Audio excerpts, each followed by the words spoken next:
Hi, Kelsey Nilsson again from Gutsy Creatives, and today we're talking about how do you know when your manuscript is ready to become a book. Obviously, you want to put your best book forward, and there's a few things that you can do to make sure that when you launch your book, that you're starting with the best possible book ever. This is the same for if you're going for nonfiction, fiction, memoir, anything. Same process, right? So the first phase, there's 3 phases. The phases are development, editing, and final review. So on this page, you should be able to download this checklist, and we'll go through this right now. So in development, this is obviously when you're writing it, and you can outline. Some people are pantsers, where there's no outlining, and this works for some people. I meandered through a novel for about 7 years, and then I finally outlined it and got a draft done that year, so I'm kind of a fan of outlining. At the bare minimum, I am recommending that you workshop your developing piece with peers. If you're in a writing group, great. If you're in an MFA program, great. Colleagues, great. But don't be the only reader of your work in the early stages. Even if you don't agree with the feedback that you get, just getting feedback will help you know what it is that you're communicating and to choose if that's the way you want to continue or if you want to change things up, right? Obviously, if you want to, you can, this is your revision, your rewrite time. And then, kind of exciting, is to share with your beta or review readers. These are the people who you invite to read an early draft in the implied agreement or stated that they will leave a review for you when your book is finally published.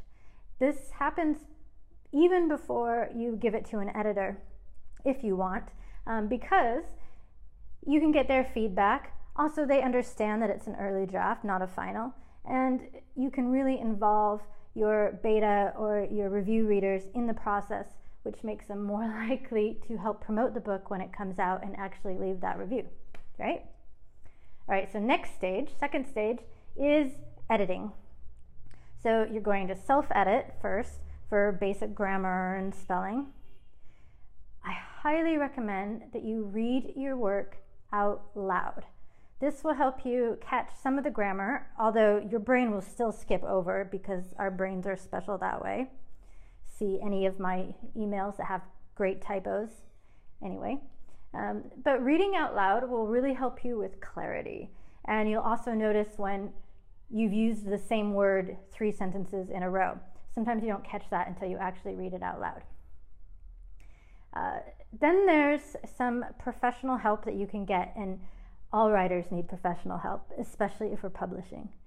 So an edit that you can get in this stage is called a developmental edit. And this is kind of chapter level, and it focuses more on story development, character, pacing, mood, theme, content, all of those things. If you are a nonfiction writer, this can help you with, are you conveying your message? Is everything there? Do they think that you need another chapter? This is before you get to the nitty-gritty editing, and a good developmental editor is priceless. They will help you see the errors and the missing points in your book and provide solutions to how you can fix them. Then another level, similar but a little bit more higher level, is the professional manuscript review. And this one is going to focus, oh my kitties, I have kittens and they're playing. I wonder if you can hear them. Anyway, the manuscript review, they're going to focus on the content, any improvements, and any marketability. So you might, if you're writing a romance book, want a romance editor to do a manuscript review. And they're not going to do line edits. This is even less involved than the developmental edit. But they're going to read through the whole thing and give you notes. Do they think that this is a good market fit? Do they think that you need to make some changes, right? Then, after you've done all your developing and your content writing, And it's finally time for the professional copy edit. This is the sentence and paragraph level. They will focus on grammar, spelling, punctuation, mechanics of style, consistency in the tone, and also clarity. This is not to be confused with a final proofread. You will still need a final proofread. From this section, if you only do one thing, I highly recommend the professional copy edit. I recommend all of it, but if you, at the very least, hire a professional copy editor to go through your book when you're pretty sure it's pretty much done, they're going to catch all kinds of things that, even if you are the perfect grammar expert, because you wrote it, your brain will skip over it when you review it. Eventually, something out of, if you write 80,000 words, you're gonna miss something. So get that professional copy editor. Then, when it comes back from them and you've decided which changes you want to make and everything, we go to the final review. The final review, you're gonna run spell check. It's hilarious, but do it. Run spell check once more. Read it out loud one more time. And then, now that everything's moved around and put in place, you want to double check things like your chapter titles and your table of contents, any section headings, those things that sometimes when we copy and paste and edit, we might not have realized that this section is now over here, or your contents or your table of contents are a little out of order.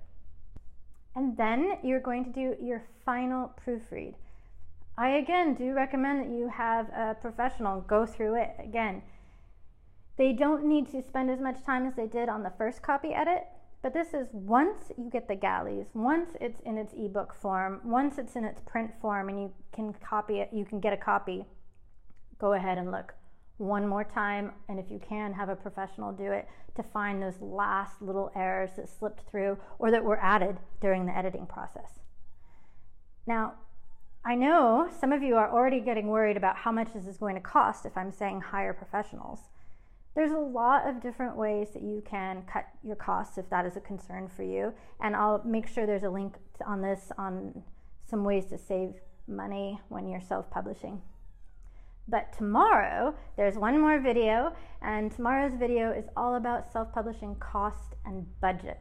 So if you would like to know some different routes for how you're going to actually get this accomplished and how much it's going to cost you, tune in tomorrow. We'll go over the costs and some different budgets that you can choose.